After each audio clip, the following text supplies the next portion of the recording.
Doutor Souto, seja bem-vindo a mais um podcast Mojo já. Um grande prazer tê-lo aqui. E Obrigado. você acreditou na gente, né? Desde do segundo podcast nosso. E para as duas pessoas, aí você é uma das poucas pessoas que eu não consigo falar que quem não te conhece vive dentro de uma caverna, porque quem te conhece também poderia estar vivendo. Então, para essas duas pessoas aí que ainda não sabem quem você é, só uma pequena introdução. E aí a gente já cai de cabeça no glúten. Tá. Bom, eu tenho um blog chamado Dieta Low Carb Paleolítica. É um blog que nasceu sem maiores pretensões para expressar o meu entusiasmo com coisas que eu jamais tinha visto dentro da faculdade de medicina e que estavam mudando o meu pensamento sobre nutrição e saúde. E esse blog acabou virando uma coisa viral na internet. Hoje ele tem mais de 2 milhões de visitas. Tá? Então, nós tratamos da influência da nutrição na saúde por um aspecto evolutivo. Tá? Então, o que o ser humano comia durante a evolução e quais os alimentos aos quais nós estamos evolutivamente adaptados. Perfeito. E entrando agora no assunto glúten, eu queria começar falando o seguinte: eu não tenho doença celíaca. Eu não sinto nenhum. Não tenho nada, nenhum sintoma, nada que me faça me preocupar com isso. Por que, que eu devo me importar com o glúten, com os efeitos dele? Por que, que isso é tão importante? Pois então, a doença celíaca é uma doença relativamente rara. Ela afeta em torno de 2% da população. Tá? Ou seja, ela não é tão rara assim. Eu costumo sempre dizer para as pessoas: se vocês estiverem num restaurante com 200 pessoas, 200 clientes, vai ter uns 4 ali que são celíacos.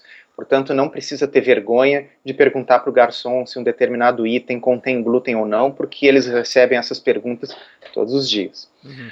Mas, de fato, a doença celíaca ela é uma exceção. 90 e tantos por cento das pessoas não tem. Então, qual a importância do glúten? Primeiramente, é uma proteína que o ser humano não consumiu durante 99,5% da sua evolução. Tá?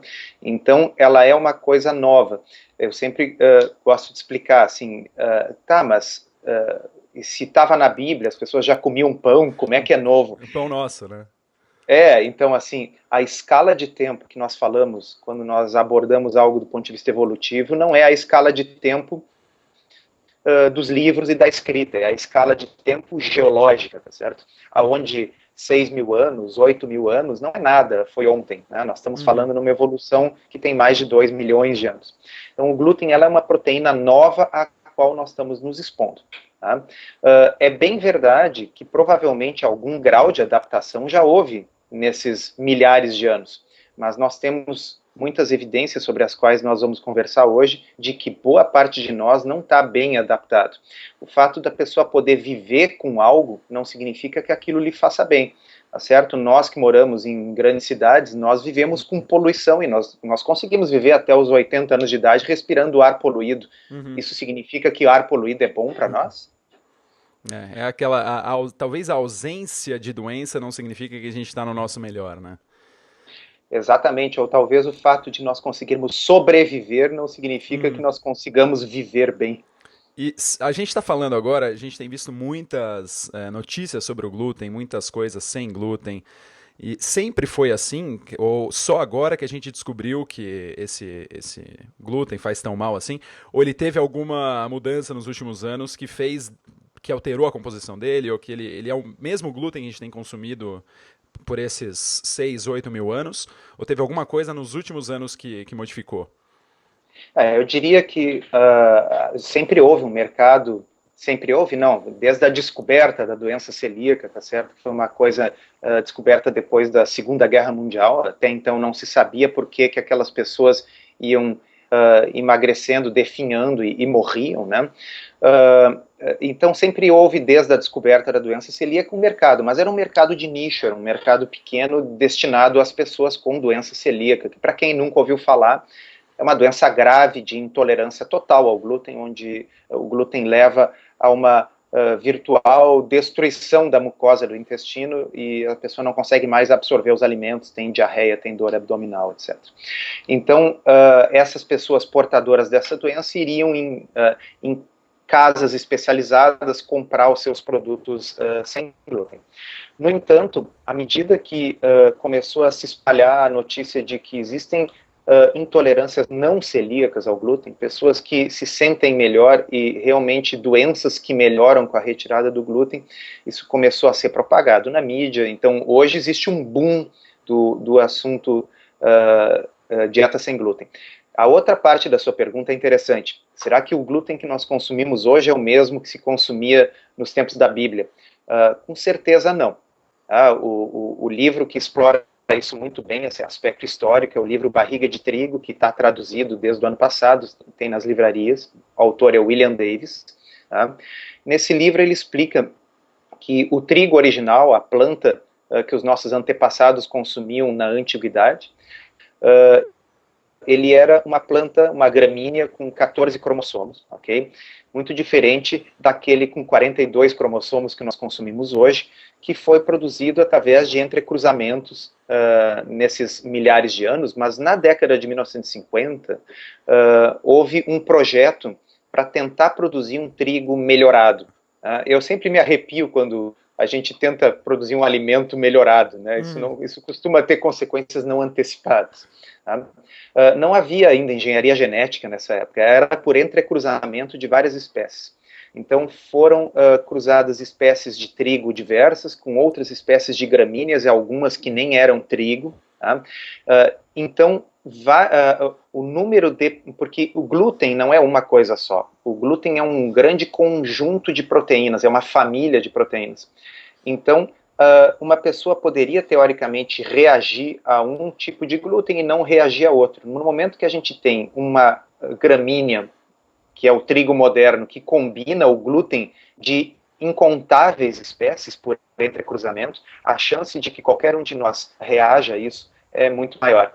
E existem estudos nesse sentido corroborando, inclusive um estudo recente foi publicado mostrando que pacientes com cólon irritável, que não é a mesma coisa que doença celíaca, mas que a gente está vendo que tem a ver com sensibilidade ao glúten, pacientes com cólon irritável que consumiam o trigo original, aquele da antiguidade, não tinham tantos sintomas como os que consumiam o trigo moderno. E antes que quem está nos assistindo pergunte, sim, existem sementes que foram preservadas daquela época e hoje é possível a gente plantar e colher o trigo original.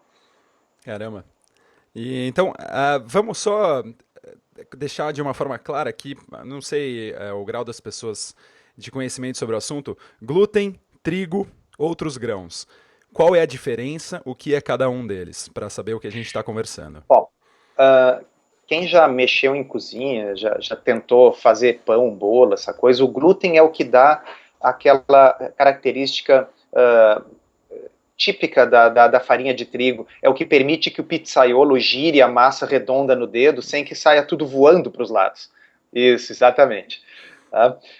Então, realmente, vamos dizer, o glúten, ele facilita a criação de bolos que crescem bastante com fermento, a característica elástica do glúten.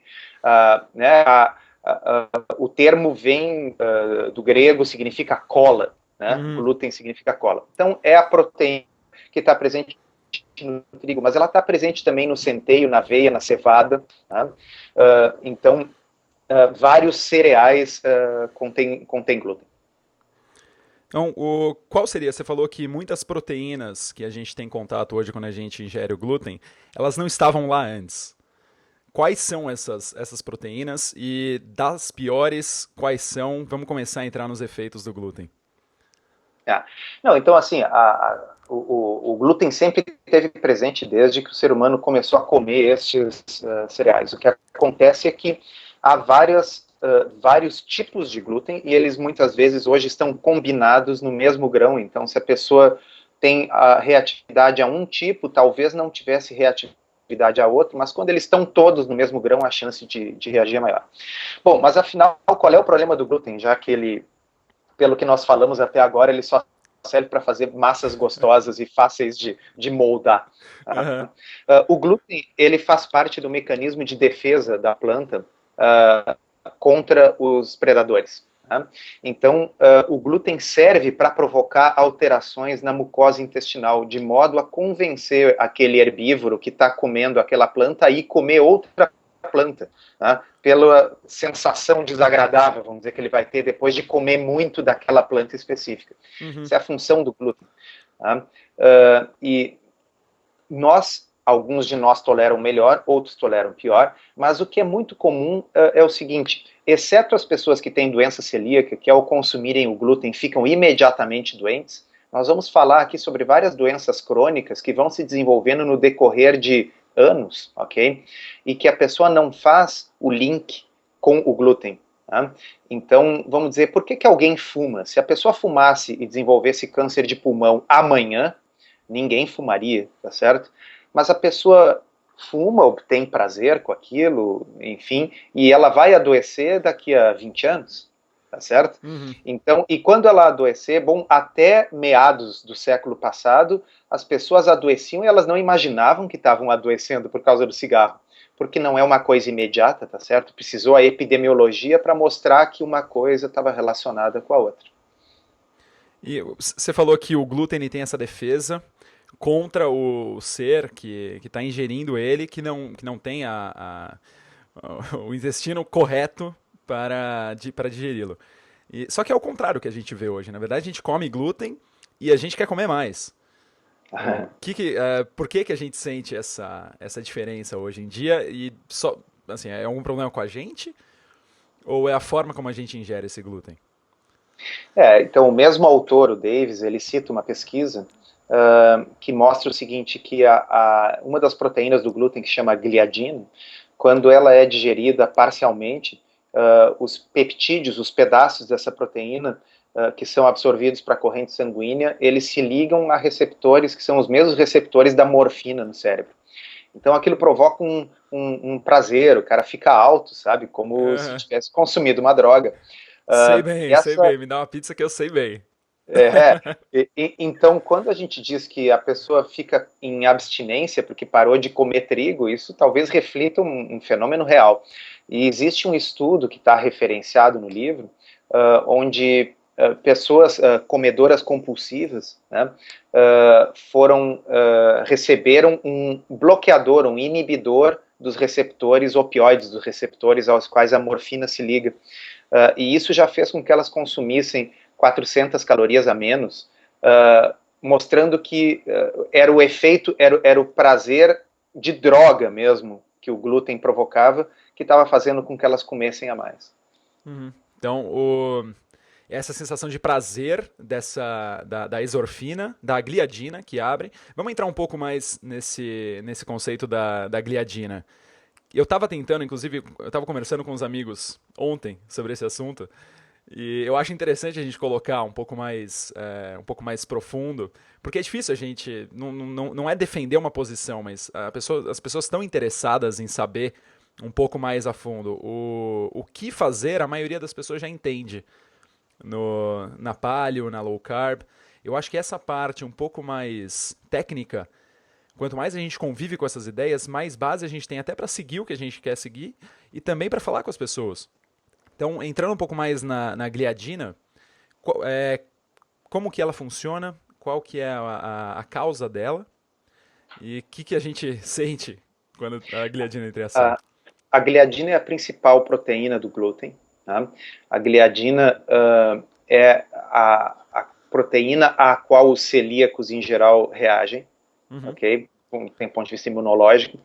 E a gliadina tem um ponto fundamental que é onde ela realmente se torna de maior interesse médico e cujos benefícios da retirada do glúten tem muito a ver com o que nós vamos falar agora. A gliadina altera a permeabilidade da barreira intestinal. Tá? O nosso corpo ele tem algumas grandes superfícies de contato com o meio externo. Tá? Nós temos a pele, óbvio, tá? Que das superfícies de contato que eu vou falar é a menor. Okay? Nós temos o pulmão, tá? Que tem uma grande superfície. Tá? E nós temos o intestino, que é a maior área de contato que nós temos com o meio externo.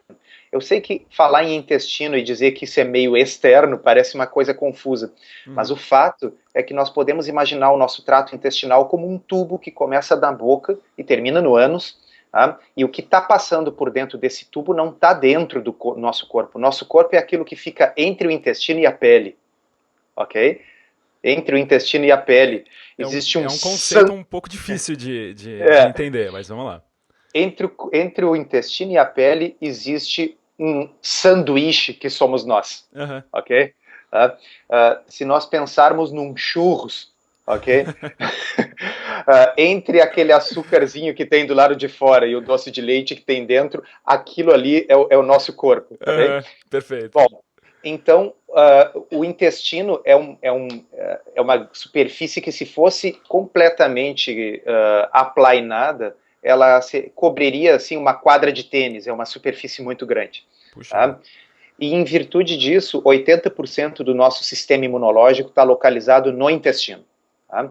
Então, a interface sistema imunológico-intestino ela é muito grande, e tem que ser, porque afinal, se alguma coisa for entrar no corpo e invadir o corpo, a chance maior de socorrer é que seja pelo intestino. Tá? Se nós pensarmos que o nosso sistema imunológico está defendendo o império, que é o nosso corpo, as tropas têm que ficar na fronteira, tá certo? Bom, o que acontece? Se nós tornarmos essa fronteira mais permeável, se nós fizermos com que a invasão do nosso corpo por substâncias estranhas seja facilitada, o nosso sistema imunológico vai ficar imediatamente alterado e em alerta. Tá? Então, qualquer coisa que provoque uma alteração de permeabilidade intestinal está fadada a alterar o funcionamento do nosso sistema imunológico. E a gliadina faz isso com maestria. E essa ativação do nosso sistema imunológico é o que vai lançar anticorpos para combater esses agentes que não deveriam estar fora do intestino, no caso, que eles estão entrando em locais não aconselháveis. Então, que a gliadina altera a permeabilidade do intestino não é uma teoria, é uma coisa provada em animais e em humanos. A literatura científica é absolutamente inequívoca no que diz respeito a isso. Tá? Inclusive, o pesquisador que mais pesquisou isso, Dr. Fasano, Universidade de Maryland, ele já demonstrou, ok, que é possível, por exemplo, a gente administrar uma substância que normalmente é inabsorvível, que sairia reto pelo outro lado no intestino, e nós, só por administrarmos o glúten, conseguimos medir essa substância na corrente sanguínea, mostrando a alteração quase que imediata da permeabilidade. Tá? O que acontece? Levando adiante aquela analogia que eu estava fazendo, nós temos então as tropas de defesa circundando a mucosa intestinal. Daqui a pouco essa mucosa ela se abre, tá certo? E deixa passar coisas estranhas para a corrente sanguínea. Que coisas estranhas? Vamos pensar, por exemplo, um pedaço de bactéria ou um fragmento de uma proteína parcialmente digerida ao invés de só os aminoácidos. Quando isso chega, entra em contato com a corrente sanguínea, isso dispara uma reação imunológica inflamatória, e quando nós temos as forças policiais, vamos dizer assim, em alerta, quer dizer, houve uma grande fuga do presídio e esses presos estão soltos agora. Exatamente, então se forma o quê? Se formam as blitz, tá certo? A gente é parado na blitz e aqueles policiais estão nervosos, qualquer um que está ali pode ser um bandido, e daqui a pouco um inocente é confundido com um bandido, tá certo? Tá? Então isso é o fenômeno da autoimunidade. Ele está no lugar errado na hora errada. Exatamente. Então, aquela proteína nossa, normal, do nosso corpo, vamos dizer, o colágeno que está presente numa articulação do nosso corpo, que é uma proteína normal, inocente, daqui a pouco um anticorpo que se formou contra o colágeno do frango que você comeu, vai atacar o seu colágeno. Mas por que aquele anticorpo se formou? Porque aquele colágeno do frango entrou na sua corrente sanguínea. Nunca deveria ter entrado, mas a permeabilidade da mucosa intestinal foi alterada. E o principal fator que altera a permeabilidade da mucosa intestinal, disparado principal, é a gliadina do glúten. E isso ela vai causar, isso causa uma inflamação. Isso causa com que faz com que o corpo haja contra qualquer partícula que está nesse local, junto com os invasores, por exemplo. O, o que seria uma inflamação? A inflamação ela pode ser boa, inclusive. Ela é uma resposta do corpo humano contra algo que não deveria estar acontecendo. Por que, o glúten, essa reação, é tão pior? A inflamação aguda, ela em geral nos ajuda. Né? Então, se nós temos um corte no nosso dedo, né, é a inflamação aguda que vai impedir que os germes invadam o nosso corpo através desse corte, tá certo? Células da região do corte vão liberar mediadores da inflamação que vão recrutar tropas do sistema imunológico para aquela região, por isso aquela região fica vermelha, porque o sangue começa a circular mais rápido ali, ela fica dolorida, porque esses mediadores de inflamação provocam dor, e isso faz com que a gente não continue machucando algo que já está machucado, a dor impede, tá certo? Esses leucócitos, esses glóbulos brancos que foram recrutados para ali, vão combater os germes. Então, a inflamação aguda, ela é uma coisa boa, ela é uma coisa evolutivamente preservada, todos os animais superiores têm isso. Tá? No entanto, a inflamação crônica é algo muito ruim. Tá? E a inflamação crônica seria... vamos voltar àquela nossa analogia, tá certo? Talvez essa inflamação aguda lá na fuga do presídio seja uma coisa boa e necessária, ok? Uhum. Mas e se esse estado policial se tornar perpétuo, tá certo? Os inocentes estão sendo abordados o tempo todo, a coisa começa a causar problemas. A inflamação crônica, ela está relacionada com praticamente todas as doenças ruins que a humanidade enfrenta hoje em dia, as chamadas doenças crônico-degenerativas, tá certo? É o caso do câncer, é o caso das doenças autoimunes, é o caso da doença cardiovascular, é o caso da síndrome metabólica, a inflamação está por trás de tudo isso. Não a inflamação aguda, boa, que nos protege, mas uma inflamação crônica persistente. Né? E se nós tivermos a nossa mucosa intestinal com a permeabilidade alterada, nós tendemos a induzir um estado de inflamação crônica, e ela é uma inflamação que não é de alto grau, não é aquela inflamação que nos dá febre, nos leva para o hospital, não é uma apendicite aguda, ok? Ela é uma inflamação crônica que não é muito intensa, mas ela é constante e ela está sempre lá, 24 horas por dia, 365 dias por semana. Caramba.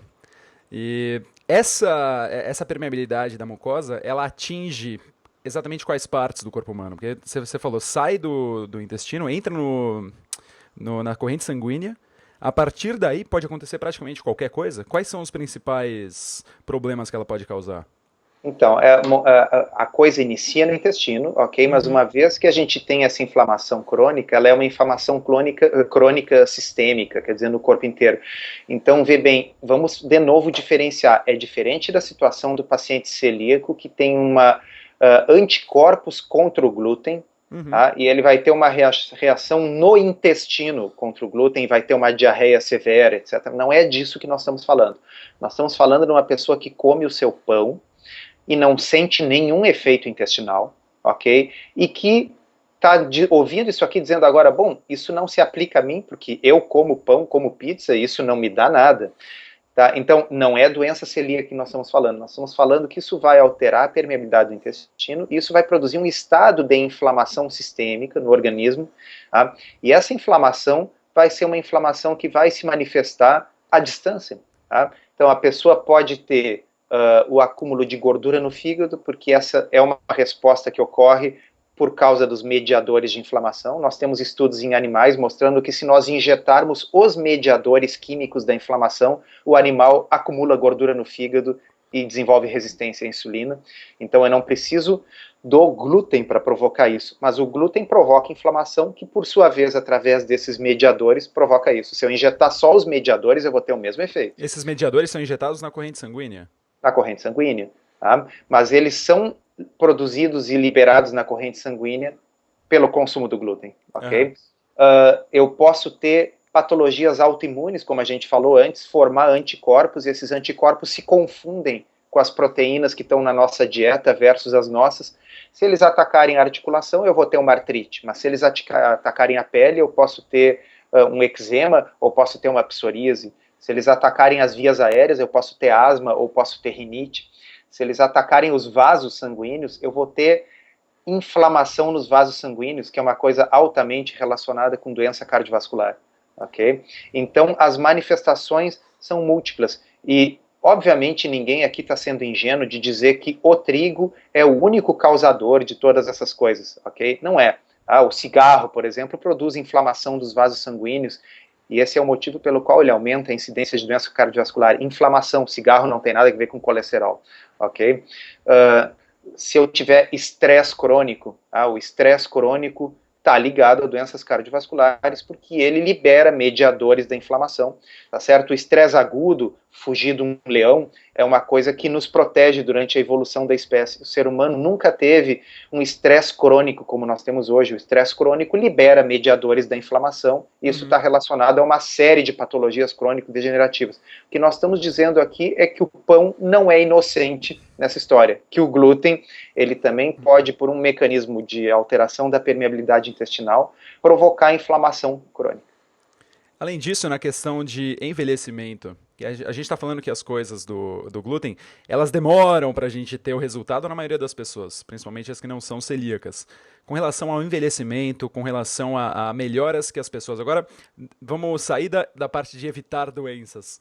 O que as pessoas poderiam ganhar a partir do ponto em que elas evitam ou limitam? Aí vai de você. Será que é bom evitar 100% ou limitar o consumo de glúten? Bom, deixa eu colocar assim, ó, a minha experiência pessoal com a história. Quando eu primeiro comecei a estudar sobre o assunto nutrição e saúde, eu desconhecia completamente esse aspecto do glúten, ok? E o meu foco era, vamos dizer, o meu fascínio era, puxa, como a gente consegue modificar quase que do ponto de vista farmacológico, os níveis de hormônios, os níveis de insulina, simplesmente escolhendo o que a gente come, evitando os carboidratos e nos focando mais em proteína e gordura na dieta. Tá? Então, assim, depois de ter perdido uma quantidade grande de peso em pouco tempo, né, eu digo, puxa, vou experimentar isso em alguns pacientes obesos que vinham consultar por outros problemas. Olha, quem sabe o senhor experimenta evitar pão, massa, batata, açúcar, essas coisas e ver o que acontece. E aí alguns pacientes perderam muito peso, né, melhoraram essa saúde, melhoraram os seus exames, e de vez em quando algum dizia assim, uma dor de cabeça que eu sentia a minha vida inteira, eu não sinto mais. Puxa vida. E aí eu achava assim, bom, deve ser porque a saúde do sujeito como um todo está melhor. Aí outro dizia assim, a rinite alérgica que eu tinha desapareceu, ok? E daqui a pouco outro dizia, puxa vida, todos os dias de manhã eu acordava com as juntas doloridas e duras e levava uma meia hora para as juntas azeitarem e começarem a perder a rigidez. Isso a gente que é médico sabe, isso é sintoma de artrite reumatoide, tá certo? E isso passou, eu não tenho mais. Então eu fui ouvindo essas coisas e eu não conseguia entender de onde é que vinha isso, né? Quando finalmente eu comecei a ver, então, entrar em contato mais com a questão da dieta paleo e ver que os autores que publicavam sobre isso falavam que isso é um fenômeno comum e esperado com a retirada do glúten. Tá? Mas foi realmente quando eu conheci o trabalho do Dr. Fasano, esse pesquisador de doença celíaca, que descobriu que o glúten altera a permeabilidade intestinal e que isso facilita a geração de toda e qualquer doença autoimune e inflamatória crônica, que me caiu a ficha que aquilo não era uma coisa ao acaso, que não era uma coincidência, que não era apenas porque as pessoas estavam com a saúde como um todo melhor.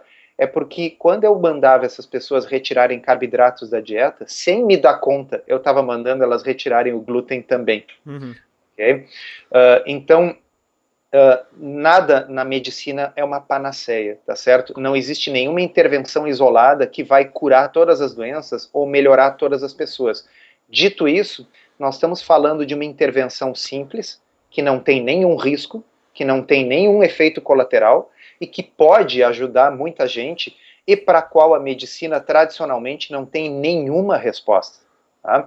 Então, qual é o tratamento para as doenças relacionadas com inflamação crônica? É simplesmente usar medicações altamente potentes que reduzem o sistema imunológico como um todo e com uma série de efeitos colaterais. Nós estamos falando de corticoides, e nós estamos falando de medicações que são usadas para tratamento de câncer, são usadas para tratamento de rejeição a transplantes. Esses são os remédios que hoje em dia a gente dá para um paciente que tem uma doença autoimune.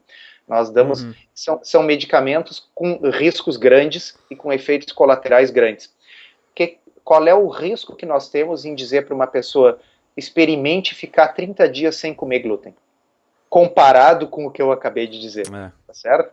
Então, mesmo que eu não tenha grandes estudos comprovando 100% e nos colocando em números, qual é a chance que uma pessoa com, digamos, artrite reumatoide tem de melhorar com a retirada do glúten, bom, a medicina não tem nada muito melhor para oferecer, ok? O que a medicina tem para oferecer são drogas como o metotrexate, que é um quimioterápico, tá? Que tem riscos grandes para a saúde e cujo grau de melhora também é longe de ser 100%. Então, o que eu penso? É quase que a minha obrigação ética, sabendo do que a gente sabe, oferecer para todo paciente que tem uma patologia inflamatória crônica e autoimune essa alternativa completamente benigna e 100% isenta de efeitos colaterais. Experimente por um tempo parar de comer estes alimentos e vamos nos focar nestes alimentos. E dicas de passagem, o que nós estamos tirando da dieta é bolos, pães, pastéis, tá certo? São coisas que ninguém acha que vão fazer falta do ponto de vista de saúde, e nós estamos nos focando em alimentos naturais, em verduras, frutas, carnes, peixes, ovos, frutos do mar, nozes, castanhas, em coisas que, graças a Deus, a nutrição atual já se deu conta que são as mais saudáveis. Então, é o que a gente chama de win-win situation, tá certo? É uma situação onde se ganha de qualquer forma.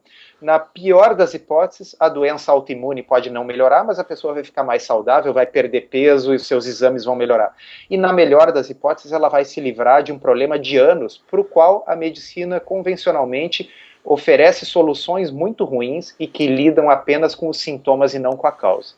Essa a gente já conhece bem, né? Ele vai lá no médico, fala, tô meio mal aqui, toma isso. Não tem uma orientação aqui. Até esqueceram, uma coisa que me preparando para essa entrevista, eu ouvi alguns podcasts do William Davis e do David Perlmutter, que ele fala, inclusive, que doutor não significa curador, significa professor, que é isso que a gente está tendo aqui, tá tendo a honra de ter aqui no podcast com o Dr. Souto.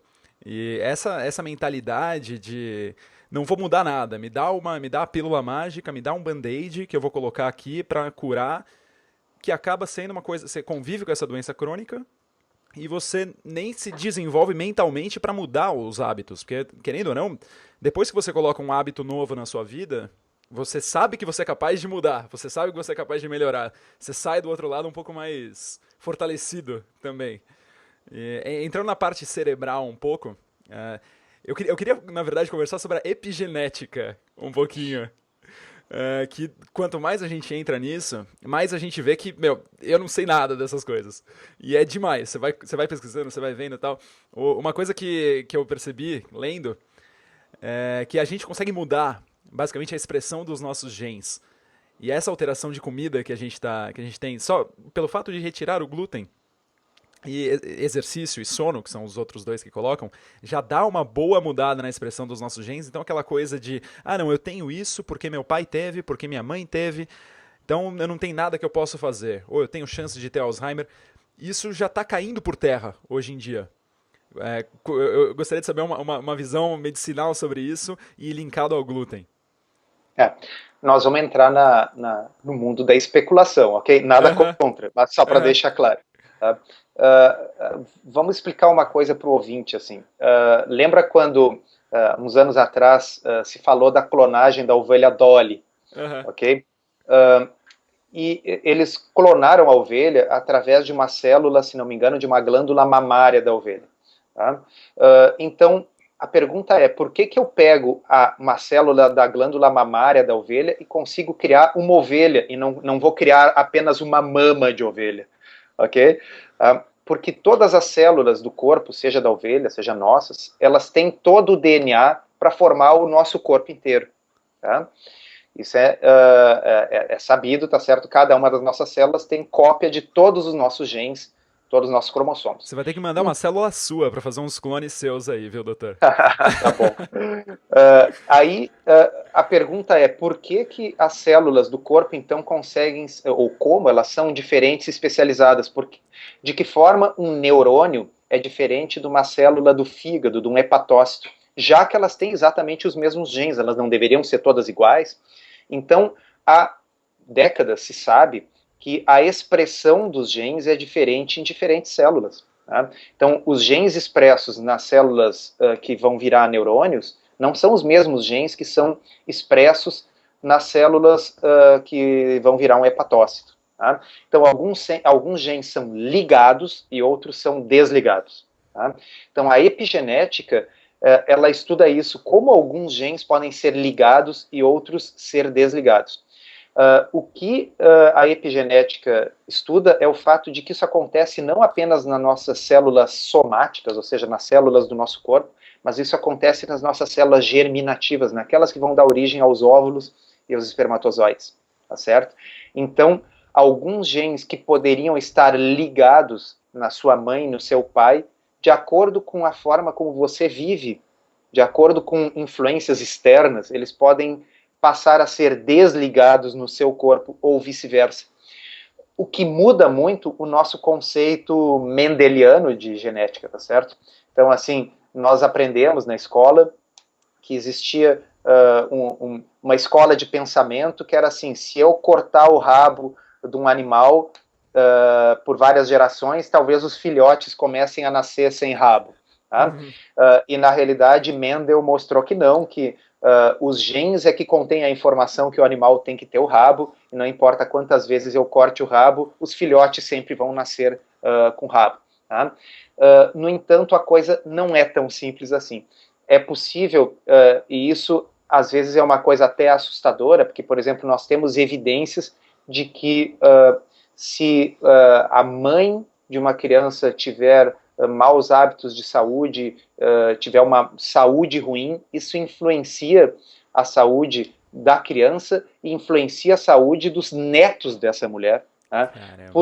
por influências epigenéticas, ou seja, determinados genes são ligados ou desligados nos óvulos dessa mulher, e isso pode ser passado adiante. Então, na realidade, existe algum grau de verdade em que coisas que nós fazemos hoje possam influenciar gerações futuras. E existem alguns pesquisadores que estão questionando o quanto dessa epidemia de obesidade e síndrome metabólica que nós vemos hoje em dia possa ser um fenômeno epigenético relacionado a 2 ou 3 gerações atrás, ok? Coisas com a introdução dos alimentos processados em grande escala. Tudo isso é especulativo, pessoal, quero deixar isso bem claro, mas é que é uma coisa fascinante, tá certo? Incrível. De que, por exemplo, a introdução dos alimentos processados, das primeiras margarinas no início do século XX, das pessoas pararem de cozinhar e comprarem seus alimentos prontos, industrializados, possam estar influenciando a saúde de pessoas que hoje cuidam a sua saúde, cuidam o que comem, mas elas herdaram epigeneticamente problemas dos seus avós. Okay? É uma coisa possível. Não está absolutamente... Em animais, isso está bem claro, que pode acontecer. Okay? É legal que faz a gente se sentir um pouco mais poderoso, faz a gente sentir um pouco mais em controle da nossa vida. A gente não precisa depender de coisas externas e a gente não tá já feito, é isso, eu sou essa pessoa que eu sou. E talvez isso signifique que nós possamos, com os nossos hábitos, influenciar para melhor a nossa saúde e a saúde dos nossos descendentes também. Exato, que é, na verdade, a ideia principal de tudo, né? A gente quer viver bem para os nossos filhos, a gente quer viver bem para nossa família, a gente quer deixar pessoas bem preparadas aqui para viver nesse mundo. E aí entra a questão cerebral, um pouco. Se tem alguma coisa, conforme você pesquisa no glúten, a gente pode não estar sentindo nada no dia a dia. A gente pode estar lá trabalhando, a gente pode estar tomando nosso cafezinho, mas você acredita que as pessoas possam ter alguma melhora também na parte produtiva, na parte de performance? Tem um exemplo que foi muito veiculado aí, que foi o exemplo do Djokovic, que ele... Tenista, né? O tenista, A família dele tem uma pizzaria lá agora me fugiu o país dele. Ah, não é Eslovênia, uma coisa assim, eu não me lembro. Então. A família dele tem uma pizzaria lá, ele vivia comendo glúten e jogando tênis. Um médico lá do país olhou pra ele e viu, putz, isso é exatamente o sintoma que se espera de uma pessoa que é sensível ao glúten. E ele ligou, conseguiu um contato com o Djokovic, falou com ele, fez alguns exames, o exame dele era faça força agora. E aí o Djokovic fez força. E o outro agora faça força aproximando um pedaço de pão do seu peito. E a força dele caía, assim, muito, visivelmente. E ele fez essa mudança. Aí diz ele que ele passou a ter muito mais clareza, não só física, mas mental. Tem algum jeito de explicar isso? Existe um ditado que diz assim: atirou no que viu e acertou no que não viu. Ok? Obviamente, é impossível diagnosticar se o cara tem sensibilidade ao glúten ou não pela televisão. E, obviamente, aproximar o pão do peito, isso é misticismo, pseudociência, isso é uma baita bobagem. Tá? Acontece o seguinte, que existem algumas evidências de que mais de 40% das pessoas têm algum grau de intolerância ao glúten. Eu não estou falando de doença celíaca, ok? Então, se eu disser assim, olha, eu acho que você tem uma intolerância ao glúten, eu tenho uma chance muito grande de acertar, e a maioria das pessoas que tirarem isso da sua vida vão se sentir melhor, tá certo? Então, assim, os motivos que levaram a coisa não foram nada científicos, mas que o cara se sentiu melhor e melhorou a sua performance depois de tirar uma toxina que inflama cronicamente a maioria das pessoas, bom, isso não me surpreende. Então é algo que mesmo as pessoas ali do mercado financeiro, pessoas que trabalham, assim, não importa a área da vida, pode-se entender, pode-se perceber algum tipo de melhora com a tirada do glúten. Eu vou dizer assim, até de outra forma. Se glúten fosse uma coisa que existisse na salada, ok? Nas frutas, nas carnes, seria um problema, porque eu estaria eliminando da dieta coisas que contêm muitos benefícios e muitos nutrientes. Agora, resulta que o glúten está presente em algo que praticamente não traz nenhum benefício para a espécie humana, a não ser calorias e ganho de peso, ok? Então, assim, existem 1001 motivos para eliminar o trigo da dieta e o glúten é só mais um dele. Então, por sorte, o glúten está presente em algo que nós já deveríamos eliminar da nossa dieta de qualquer forma, que é uma semente, um veículo de amido altamente absorvível, tá certo? Nós já conversamos, eu acho, na nossa outra conversa, que o tipo de amido que está presente no trigo é o amido mais facilmente absorvido, ele se transforma em glicose no sangue mais rápido do que você pegar açúcar do açucareiro e comer puro, ok? É um negócio que está associado com ganho de peso, piora a situação dos diabéticos, tá certo? Então, não é uma coisa que, assim, se você tirar os grãos da sua dieta, você vai estar perdendo nutrição. Não, você vai estar ganhando, porque você vai estar tirando aquilo e vai substituir aquilo por coisas que são mais densas do ponto de vista nutricional. Se eu abrir um parênteses aqui, o que eu quero dizer com densidade nutricional? Eu acho que esse é um conceito, assim, muito importante. Tá? Seria eu pegar quantidade de nutrientes que está presente num alimento e dividir pelas calorias, ok? Então, digamos que o nutricionista diga para você assim, mas o trigo integral contém muitas fibras, por isso ele é bom. Tá? Então, eu vou dizer assim, pega uma xícara de trigo integral e divide pelas calorias. Agora pega uma xícara de espinafre e divide pelas calorias. Ok? Espinafre praticamente não tem calorias e tem 1 tonelada de fibras, além de outras coisas saudáveis. Tá? O trigo, além de vir com glúten, assim como um cavalo de Troia ali dentro, tá? Ele ainda por cima tem um monte de calorias na forma de glicose e tem relativamente pouca fibra. Então, a densidade nutricional do espinafre deve ser umas 100 vezes maior do que a do trigo. Então, se eu deixar de comer um pão de manhã e comer um omelete com espinafre, ok?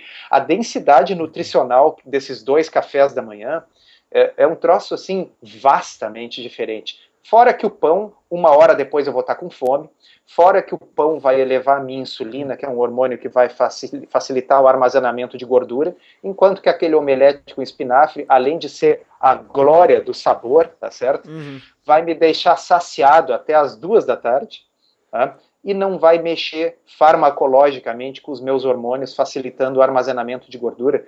Então, pessoal, por que eu vou comer pão?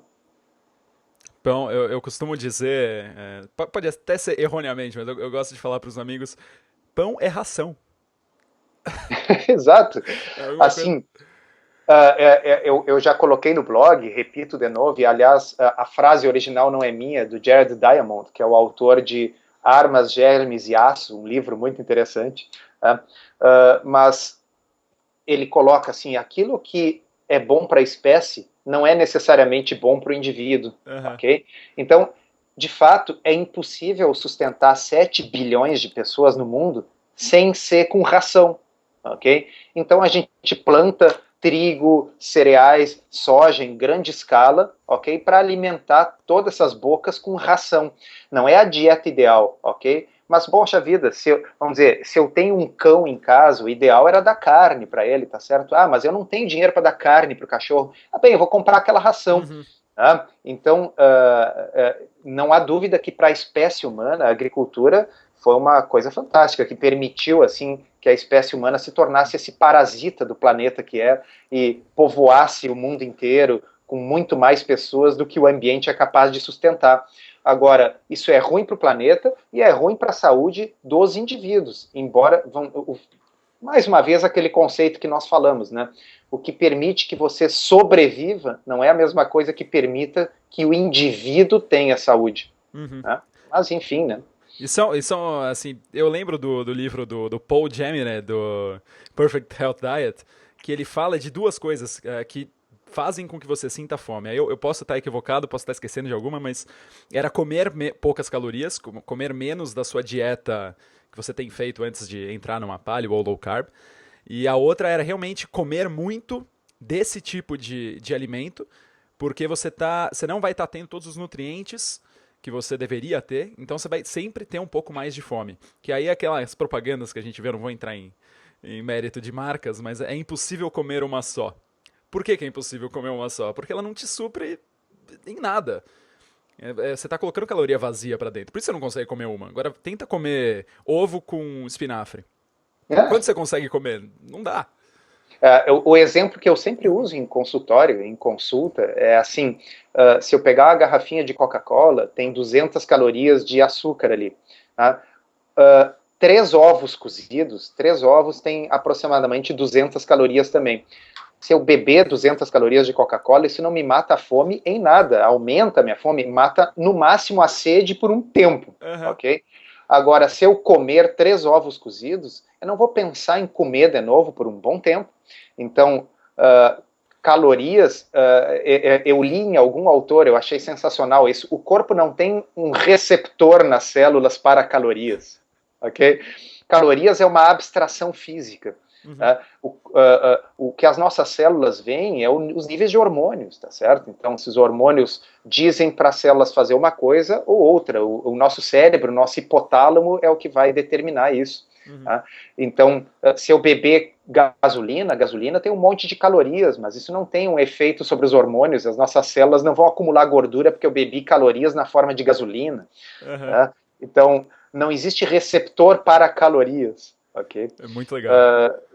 Então, bom, mas aí nós estamos nos perdendo do glúten. Vou Sim, voltar. sim. Um pouquinho, a gente conversou até um pouco antes aqui de começar a entrevista sobre o pH. É normal a gente ver o pessoal, não, eu tô tomando isso porque é alcalino. Eu mesmo, sempre que vou comer fora ou em algum restaurante, eu peço água com limão espremido.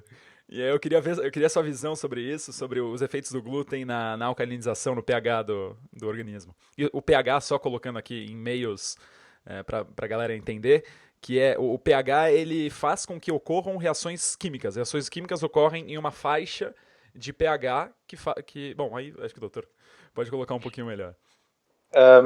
Assim, ó, Às vezes porque eu falo contra a sabedoria convencional no que diz respeito à nutrição, o pessoal acha que eu sou um sujeito alternativo. Não, eu sou alguém conservador do ponto de vista científico. Eu só alego que as diretrizes nutricionais estão erradas do ponto de vista científico. Não porque eu vá contra a ciência, é porque as diretrizes vão contra a ciência. Ok?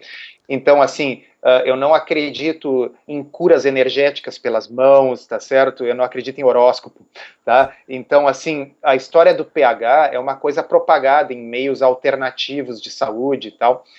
Eu não consigo ver quase nada do ponto de vista científico que faça sentido nessa história, tá? Vamos explicar para o pessoal. pH é a acidez, tá? Então, assim, o pH baixo significa acidez e o pH alto significa que é alcalino. Tá? O corpo tem um pH altamente regulado, regulado numa faixa muito estreita, como você falou, regulado entre 7,35 e 7,45. 7 seria o pH neutro. O corpo é levemente alcalino, ok? Se o nosso pH mudasse muito de acordo com o que a gente come, nenhum de nós estaria vivo, nenhum de nós, ok? Por quê? Porque as reações químicas do nosso corpo, elas são otimizadas para ocorrer dentro dessa faixa absurdamente estreita de pH, entre 7,35 e 7,45. Tá? Então, quando a gente estuda bioquímica, a gente vê que existe todo um mecanismo complexo chamado mecanismos tampão, que impedem que o pH oscile de forma significativa. Oscilações de pH do tipo assim, o pH ir para perto de 6, por exemplo, são normalmente indicações de morte iminente. A gente, em geral, só vê isso em UTIs de hospital, no paciente que está morrendo. Tá?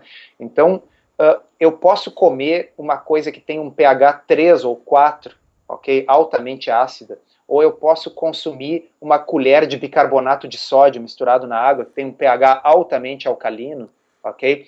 Isso não vai mudar o pH do corpo de forma significativa. Eu repito, não muda. Quem diz isso nunca estudou bioquímica ou fisiologia, ok?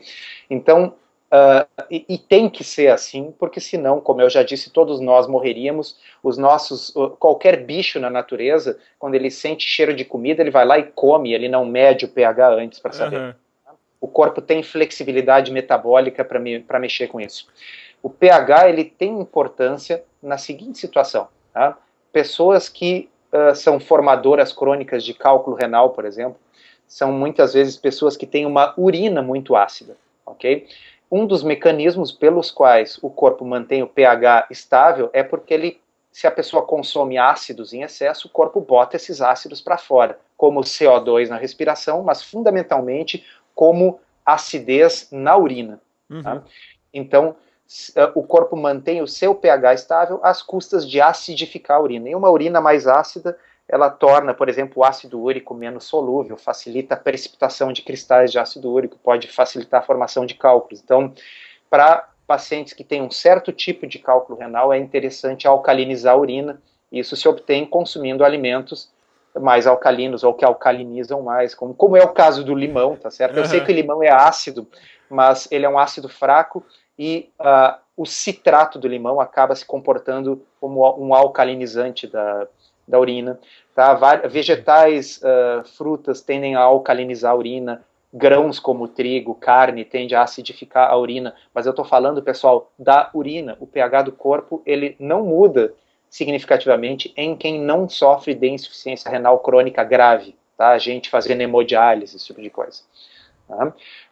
Outra coisa que o pessoal costuma falar é assim, tá bem, o corpo vai manter o pH estável, mas isso é às custas de retirar o cálcio dos ossos. Tá? O cálcio vai ser utilizado como mecanismo tampão para compensar a mudança de pH no sangue. O que diferencia a teoria dos fatos é que, bom, a gente testa os fatos, tá certo? Então, assim, é uma teoria interessante, é muito bonita, mas ela não é verdade, tá certo? Os estudos foram feitos, quem quiser conferir, vai lá no meu blog e bota na caixa de busca ossos ou osteoporose, e ali eu cito, quem tiver interesse pode clicar no estudo original e aprender, ok? Que realmente pessoas que consomem uma dieta que acidifica mais a urina, uma dieta mais rica em proteína, por exemplo, elas excretam mais cálcio na urina, mas não é o cálcio dos ossos, tá? É o cálcio da própria dieta. Tá? Uma dieta com mais proteína faz com que se absorva mais cálcio de forma mais eficiente pelo intestino, e esse cálcio que a gente absorve a mais, os rins fazem a sua função de colocá-lo para fora, e os ossos de quem come uma dieta com mais proteína tendem a ser mais calcificados e mais fortes do que quem consome uma dieta mais pobre em proteína. Então, eu sei, as pessoas afirmam isso, mas, bom, as pessoas afirmam qualquer coisa, tá certo? E o papel aceita qualquer coisa. Ciência significa fazer os estudos e comprovar ou refutar ideias. A ideia de que uma dieta que é um pouco mais rica em proteína e que tenderia a acidificar o meio faz com que a pessoa perca massa óssea, ela foi posta à prova e foi refutada em mais de um estudo prospectivo randomizado. Está lá no blog para quem quiser ver. Muito legal. Então agora eu vou tomar limão com água pelo gostinho. Perfeito.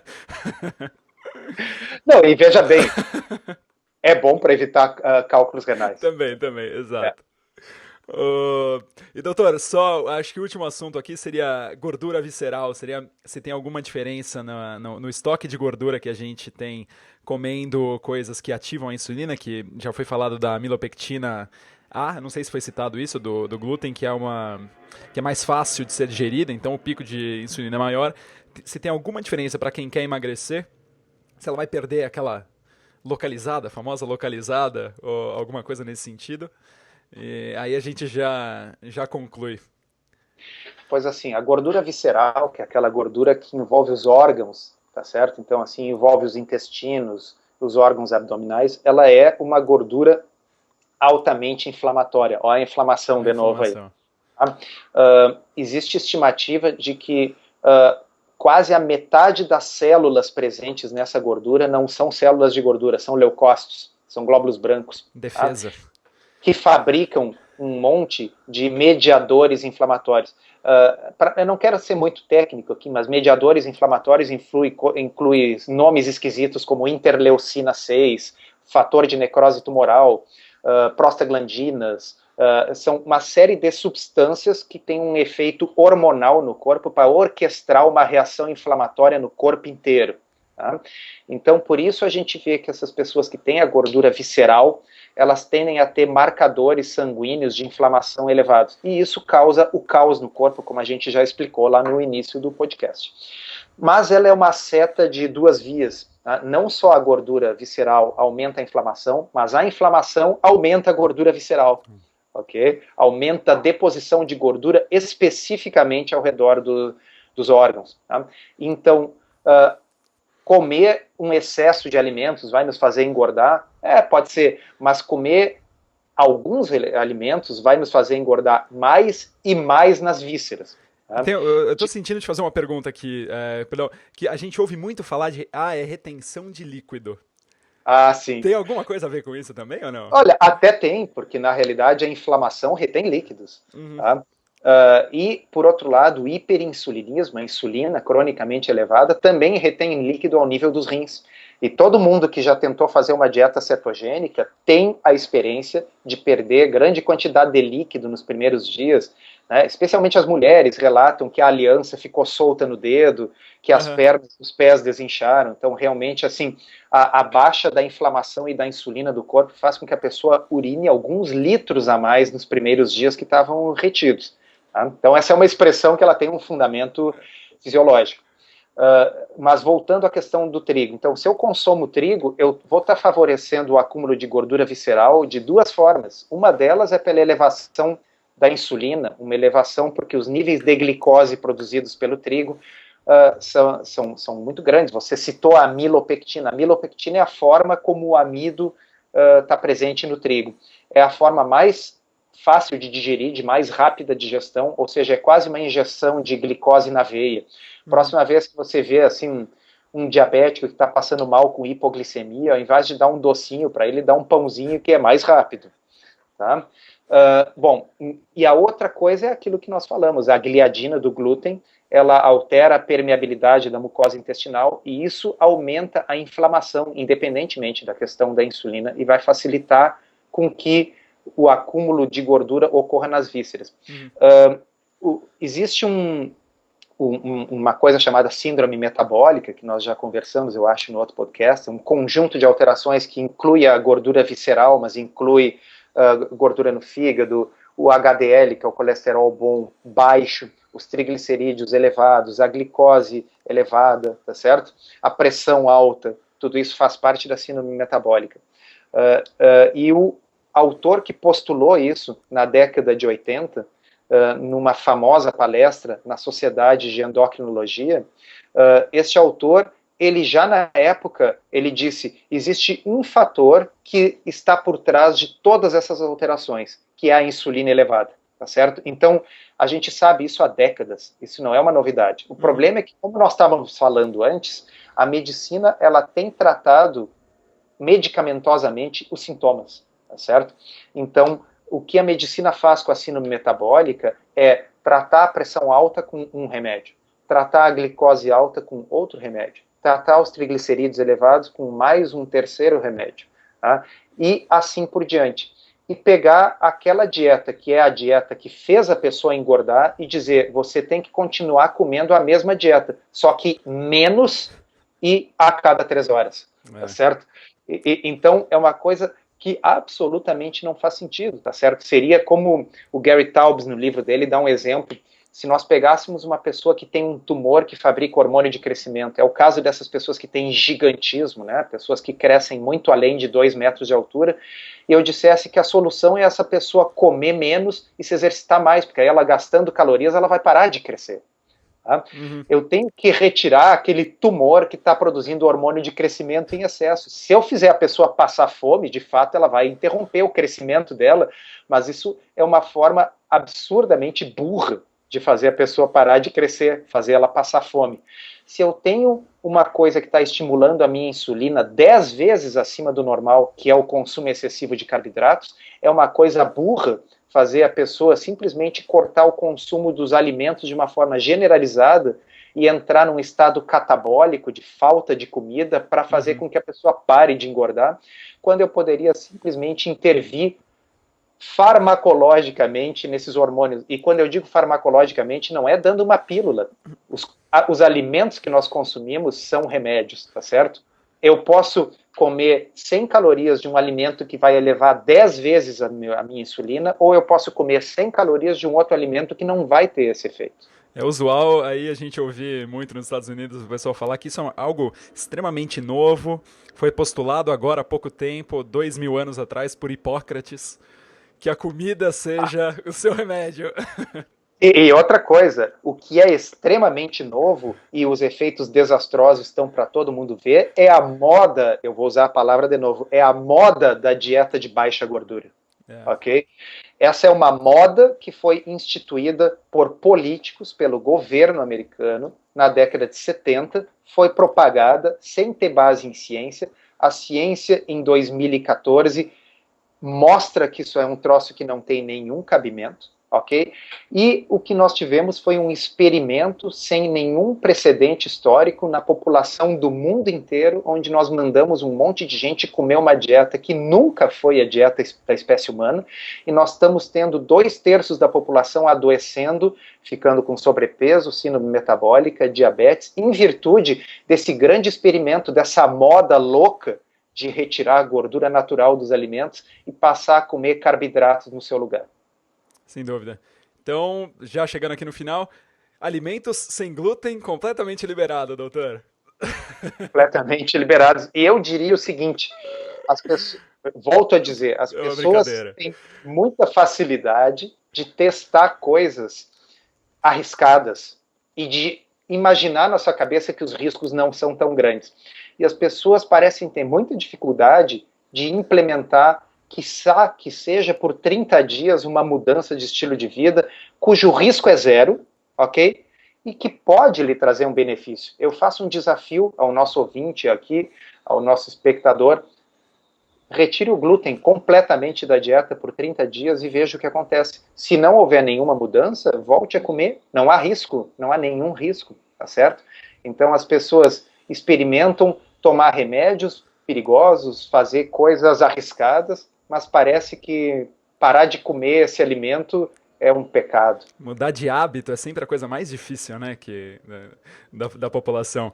E só entrando na questão dos alimentos sem glúten, é muito normal a pessoa que vai começar a fazer isso consumir esses alimentos sem glúten. É melhor do ponto de vista da gliadina, que não vai estar tendo essa permeabilidade do estômago, mas mesmo assim, existe a possibilidade de você substituir por algo um pouco mais denso na forma de nutriente, né, falando de nutrientes. Penso o que acontece é assim, ó. Às vezes as pessoas trocam 6 por meia dúzia, né?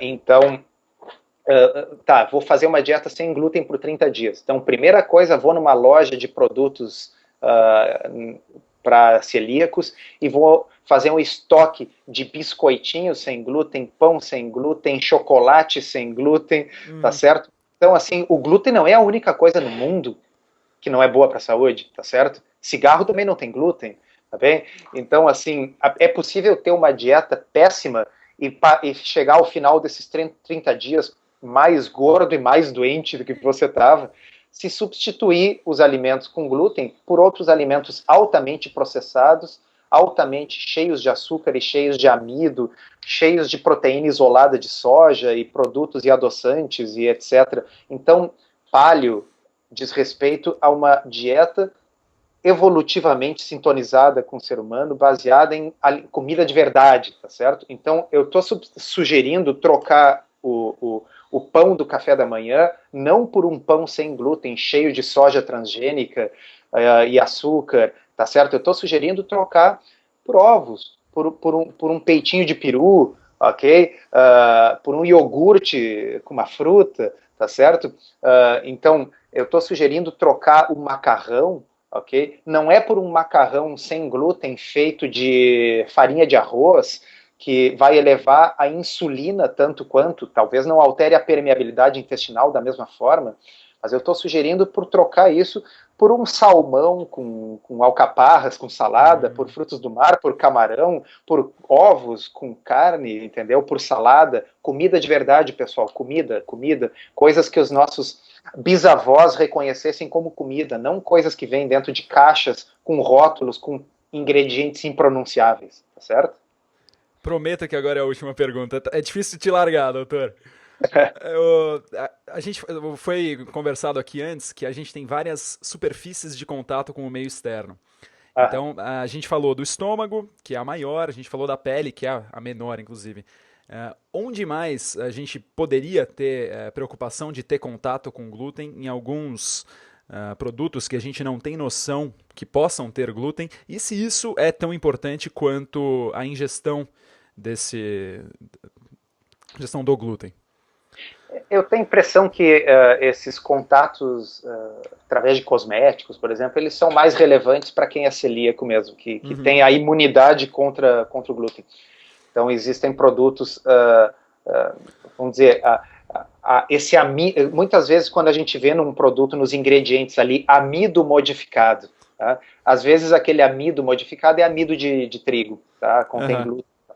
Então, existem pessoas com doença celíaca que realmente, assim, se a pessoa respirar o pó da farinha que está sendo usada para fazer um bolo, aquilo pode desencadear um ataque autoimune e levar a pessoa para o hospital. Tá? Mas isso diz respeito vamos dizer, é a mesma situação, tem pessoas que são alérgicas a nozes ou alérgicas a camarão, tá certo? Que se a pessoa entrar em contato assim, com a poeira daquela noz, daquele amendoim, né, vai ter uma reação anafilática, pode até morrer e tal. Isso é específico para essas pessoas. Eu acho que o que nós temos que fazer é parar de ficar enfiando quantidades mensuráveis disso goela abaixo na nossa maior superfície de absorção. Então não adianta virar paranoico também. Isso aqui tem glúten, meu shampoo, meu sabonete. Eu acho que não é para tanto, assim, na realidade, às vezes quando as pessoas conversam com pessoas como nós, tá certo? Tem a impressão de que nós somos, assim, super extremos e paranoicos e tal. Na realidade, eu vejo o seguinte, para aquelas doenças, para aquelas pessoas que têm doença autoimune, tá?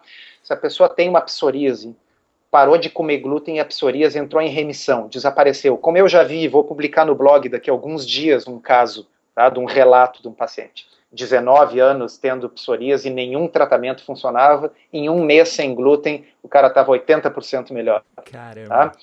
Então, assim, esse sujeito, se ele comer glúten, é loucura, tá certo?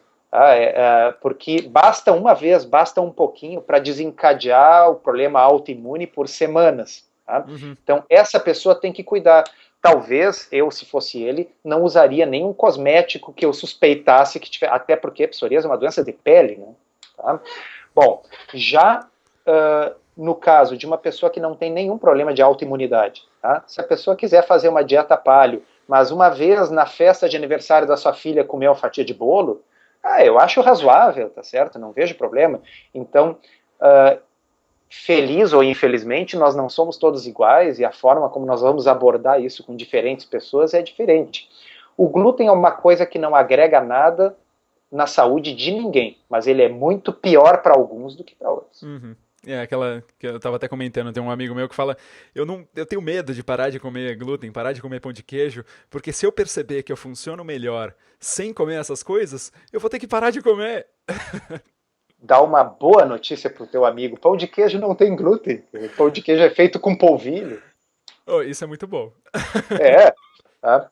Pão de queijo é uma coisa que uma hora dessas eu vou consumir alguns pães de queijo e medir minha glicemia depois. Eu suspeito que não vai elevar muito. O pão de queijo, ele tem carboidrato? Tem, mas é na forma de polvilho, que é um negócio feito da mandioca, não tem glúten, e a quantidade de gordura e proteína que tem num pão de queijo possivelmente segure um pouco o pico de glicose do pão de queijo. Eu vou falar então, o pão de queijo em pequenas quantidades está liberado. Eu vou terminar aqui e vou ligar para ele agora. Pode dizer para ele que seus problemas estão resolvidos.